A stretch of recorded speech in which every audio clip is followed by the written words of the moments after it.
Hi, I'm Vicky from Rockstars and Royalty. Welcome back to Rocked Frocks. In this series, I take vintage and pre-loved clothes and give them a makeover. Today, my Rocked Up Frock is this vintage 80s silk Diane Frace dress that I found at a vintage store a few years ago, and I paid $75 for it. I bought it because I absolutely just fell in love with this print. It's bright, it's colourful, it's got polka dots, it's got paisley. I just adored it. But the cut's really from beyond me. The length is the wrong length, so I'm going to shorten it. It just blouses over too much at the waist, so I'm going to shorten the bodice as well. When I bought it, it had elastic at the bottom of the sleeves, and at some point I've unpicked all that to make the sleeves open up more, which I really like. And you can see all these amazing colourful inserts amongst the sleeves when it's open. So I'm going to stitch the edges and leave them nice and open, shorten the bodice and shorten the skirt. So hopefully it will still keep that 80s feel, which I love, but make it just a little bit more flattering. The first thing I'm going to do is cut the hem shorter. I've worked out that I want the finished length from the bottom of the elastic at the waist to be 24 inches. So I've put the dress on my ironing board and I'm measuring down 24 inches plus a ½ inch seam allowance. So I'm putting pins in at 24.5 inches, and then I'll cut it off there, try it on and make sure I'm happy with that length before I start hemming it. After I finished measuring the length that I wanted for the hem, I put it back on the mannequin, checked that it was straight, and then I cut it. After that I tried it on again to make sure I was happy with the length. So now it's time to hem it and to hem the edges of the sleeves as well. I want to finish it with a really nice neat rolled hem. This silk satin is pretty slippery, so what I've done is I've just pinned up the ½ inch seam allowance that we've left, and I've done the same on the ends of the sleeves as well. And next I'm going to stitch around the edge, really close to the edge, and then we'll cut it and turn it again, and that's a really good way to get a really neat finished tiny rolled hem on really slippery fabrics like silk satins and chiffons and georgettes. Choosing a thread colour when you've got something this multicoloured is always difficult.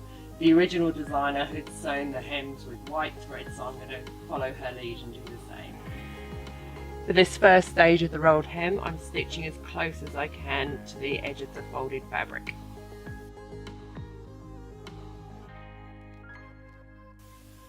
Now I've stitched all around the hem and around both sleeves.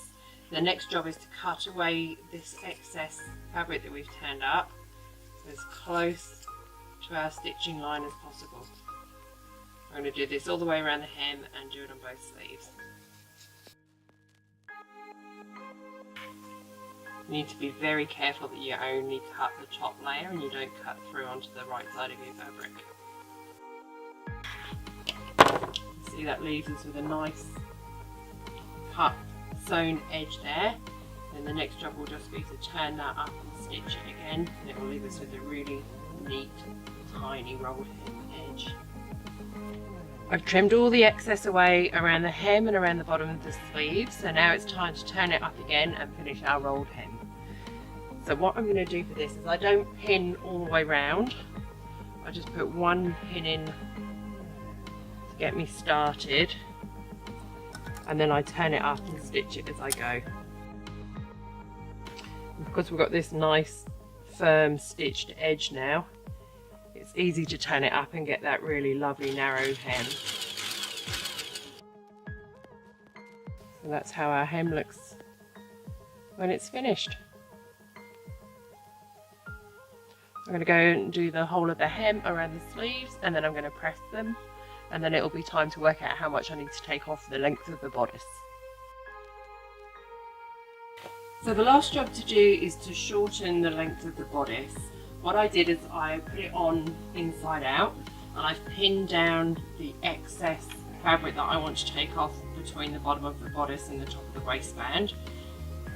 So instead of taking the bodice and skirt apart and shortening the bodice part that way, what I'm going to do is just stitch the excess down really close to the top of where the elasticated waistband is, and then I'll use an overlocker to take this excess off, and it will give us a neat finish on the front, but without all the time involved in taking it apart.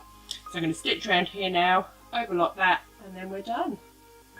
So I'm stitching as close as possible to this line here, which is the top of the waistband, and I'm stretching it as I go and making sure that the fabric's not gathered or pleated underneath, so it should give us a nice smooth finish.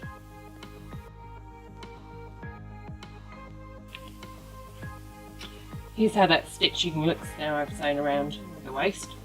So on the inside we've just got all this excess fabric here and that line of stitching, and it's giving us a really neat finish on the outside without all the hassle of having to unpick it.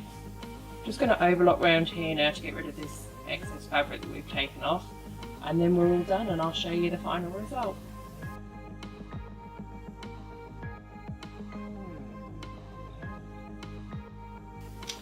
Here's the finished transformation.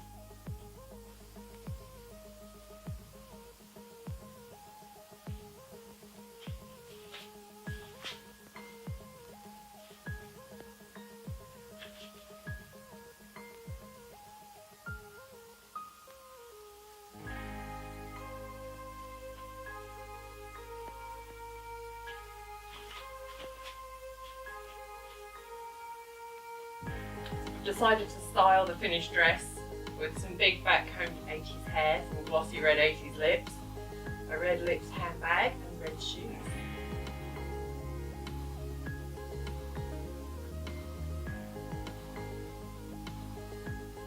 I hope you've enjoyed watching this transformation. Please subscribe so you don't miss future videos. Please click like, and I'll see you soon with more rocked up frocks and some tutorials.